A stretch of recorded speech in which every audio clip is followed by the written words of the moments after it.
CEO के दादा ने अपनी होने वाली पोती बहू के चरित्र की परीक्षा लेने के लिए खुद को एक बेघर व्यक्ति के रूप में छुपा लिया। जैसे ही वह मेज पर रखी नूडल्स खाने ही वाला था, ठेले वाले ने उसे जल्दी से रोक लिया। बूढ़ा आदमी निराश होकर चला गया, लेकिन कुछ ही कदम चलने के बाद महिला ने अचानक उसे रोकने के लिए आवाज लगाई। उसे लगा कि वह उससे नूडल्स के पैसे मांग रही है, इसलिए उसने जल्दी से अपनी जेब से बचे हुए केवल $2 निकाल लिए। लेकिन उसकी हैरानी तब हुई जब महिला ने ताजा बनी बीफ नूडल्स की एक कटोरी लाकर उसे प्यार से बताया कि पिछली कटोरी किसी और की बची हुई थी और यह वाली अभी अभी बनी है, इसलिए उसे यही खाना चाहिए। उसके पास खड़ी छोटी लड़की ने गर्मजोशी से बूढ़े आदमी का हाथ पकड़कर बैठाया और गंभीरता से कहा कि किसी और की बची हुई चीजें खाने से पेट में दर्द हो सकता है। फिर महिला ने यह भी जोड़ा कि वह आज उनके स्टॉल के 100वें ग्राहक हैं, इसलिए यह नूडल्स की कटोरी मुफ्त है। महिला की सच्ची दयालुता से बूढ़ा आदमी बहुत भावुक हो गया। उसे बहुत समय बाद इतनी सच्ची और निष्कलंक देखभाल महसूस हुई थी। कुछ ही देर में उसने पूरी बीफ नूडल्स की कटोरी खत्म कर ली और महिला ने सोच समझकर उसे मुंह पोंछने के लिए एक टिश्यू दिया और फिर शिष्टता से उससे विदा ली। जब उसने टिश्यू से अपना मुंह पोंछा तो हैरान रह गया कि उसके अंदर $500 लिपटे हुए थे। ये देखकर उसने जल्दी से आवाज लगाई, लेकिन महिला अपना स्टॉल समेटकर जा चुकी थी। इसी समय सीईओ अपने बॉडीगार्ड्स के साथ जल्दी जल्दी वहां आ गया। बूढ़े आदमी ने तुरंत उसे डांटते हुए कहा कि अगर उसने पहले ही अपने लिए पत्नी ढूंढ ली होती तो क्या उसे उसके लिए पत्नी चुनने के लिए बेघर बनकर बाहर आना पड़ता। लेकिन फिर उसने उत्साहित होकर जोड़ा कि आज उसकी मुलाकात एक अद्भुत लड़की से हुई है। वह न केवल बहुत सुंदर और दयालु थी, बल्कि उसके बनाए बीफ नूडल्स भी बेहद स्वादिष्ट थे। यह सुनकर सीईओ ने तुरंत अपने सहायक से उस महिला के बारे में पता लगाने को कहा। अगले दिन वह खुद उस महिला के नूडल स्टॉल पर गया। अपने दादा की देखभाल करने के लिए धन्यवाद देने के लिए सीईओ ने उसे एक बैंक कार्ड दिया जिसमें $10 लाख थे। महिला ने तुरंत मना कर दिया, यह कहते हुए कि एक कटोरी नूडल्स इतनी बड़ी रकम के लायक नहीं है। जैसे ही वह काम जारी रखने के लिए मुड़ी, उसका पैर अचानक फिसल गया और वह संतुलन खो बैठी, गिरने ही वाली थी। सौभाग्य से सीईओ ने तुरंत प्रतिक्रिया दी और उसे पकड़ लिया, लेकिन दोनों फिर भी संतुलन खो बैठे और एक साथ जोर से जमीन पर गिर पड़े, जिससे वे अनजाने में एक दूसरे के बहुत करीब आ गए।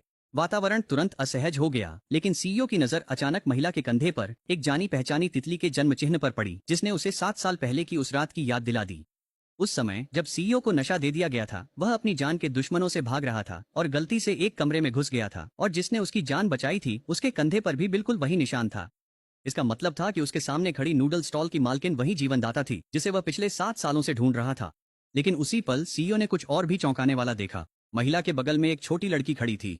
वह खुद को रोक नहीं पाया और शक करने लगा कि कहीं वह लड़की उसकी जैविक बेटी तो नहीं है, इसलिए उसने उससे उसकी उम्र पूछ ली। लड़की ने कहा कि वह 6 साल की है, लेकिन महिला ने तुरंत बीच में टोकते हुए कहा कि उसकी बेटी 8 साल की है। फिर लड़की से कहा कि वह स्टॉल समेटने में उसकी मदद करे। महिला की असामान्य प्रतिक्रिया ने सीईओ को और भी ज्यादा शक में डाल दिया, इसलिए उसने चुपके से अपने सहायक से लड़की के बाल इकट्ठा करने को कहा ताकि पितृत्व परीक्षण के लिए तैयारी की जा सके। उसे यह नहीं पता था कि उस महिला की पहले से ही सगाई हो चुकी थी। चूंकि मंगेतर घर पर रहकर बच्चे की देखभाल करता था, इसलिए पूरे परिवार की आजीविका महिला के स्टॉल चलाने पर ही निर्भर थी। एक दिन महिला के परिवार के घर के विध्वंस का मुआवजा आखिरकार मिल गया। उसने यह खुशखबरी अपने मंगेतर को सुनाई और हिसाब लगाया कि पिछले कुछ वर्षों में जो पैसे उसने बचाए हैं उन्हें मिलाकर अब शहर में एक बड़ा घर खरीदने के लिए पर्याप्त रकम हो जाएगी। यह खबर सुनकर उसका मंगेतर खुशी से उसे गले लगा लिया। उस पल महिला बहुत खुश थी, यह जाने बिना कि उसका पूरा परिवार अब तक सिर्फ उसका इस्तेमाल ही कर रहा था। इसी बीच सीईओ ने महिला की सारी जानकारी हासिल कर ली।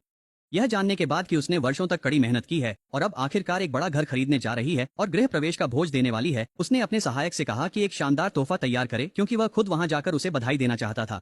इसी समय उसने चुपचाप उसके मंगेतर को एक मामूली फैक्ट्री वर्कर से, जो सिर्फ स्क्रू कसता था, डिप्टी फैक्ट्री डायरेक्टर के पद पर पदोन्नत कर दिया।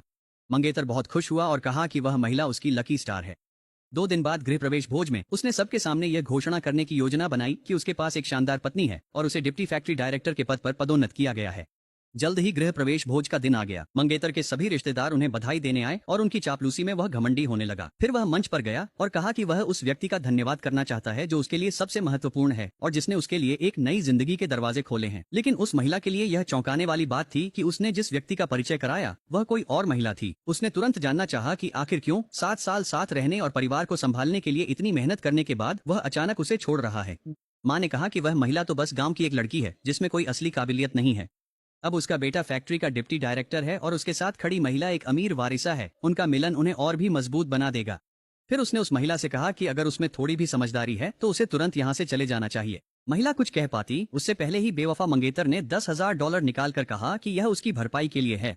उस पल महिला अब और सहन नहीं कर सकी और उसने वह सब गिनाना शुरू कर दिया जो उसने उनके लिए किया था। लेकिन अमीर वारिसा ने घमंड से आगे बढ़कर कहा कि प्रॉपर्टी सर्टिफिकेट पर असल में उसका नाम है।